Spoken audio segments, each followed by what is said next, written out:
Did you know about mRNA vaccines prior to the rollout of the mandated vaccines? I had no opinion one way or another about vaccines. And it's fun for me always to say, like, I wasn't even in this fight.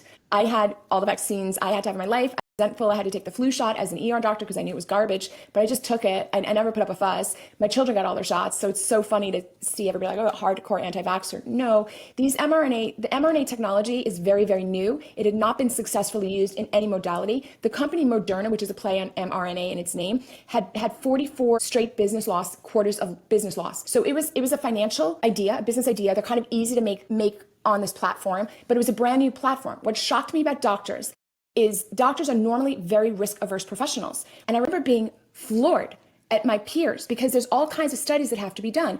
The shortest time I know of the vaccine has taken to be approved is about 4 years. And I think that was the mumps vaccine. Typically, it's 10 to 15 years. So we all of a sudden had a shot available in less than a year. I mean, that's alarming. There's all kinds of studies that they didn't do.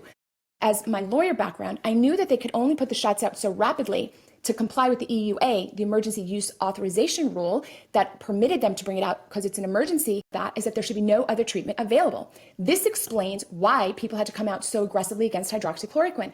If there had been a cheap, safe, generic drug that had been out for 70 years, then of course you can't roll out an experimental new thing to give people. You give them the old safe stuff. So they had to mock and diminish hydroxychloroquine. That explains why they did that.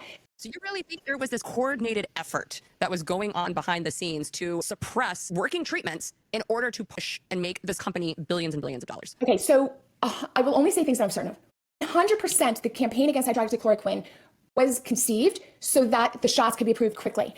I understand Pfizer, Moderna, Johnson & Johnson chasing their financial interest. I think what they did was despicable because they didn't look out for safety above all. And by the way, you give vaccines to healthy people, so the safety profile has to be virtually 100%. You're giving them to healthy people and you give them to hundreds of millions of people. It better be extraordinarily safe. So they did not put out safe stuff and they did not correct messaging, which was inaccurate. However, the real blame for me is our federal government because Big Pharma is chasing its corporate interests. And I'd like to have pharmaceutical companies that earn money and bring good things to the market. Like, I'm not against that. I'm against incentivizing them to do shoddy work and covering up their mistakes. So the FDA and other agencies, Bobby Kennedy has pointed out so often, are captured. It's called regulatory capture. The people in charge of approving these medicines, once they leave government, they go and work for those same companies. They go work for Moderna. For example, Steve Hahn, the former FDA commissioner in charge of approving Moderna, went off after his time, and he's now the CEO of the money arm of Moderna. So that's a direct conflict of interest. So it's called regulatory capture, and our government agencies owe the American taxpayer due diligence on the applications that come to them, but they just rubber stamp them. Wow.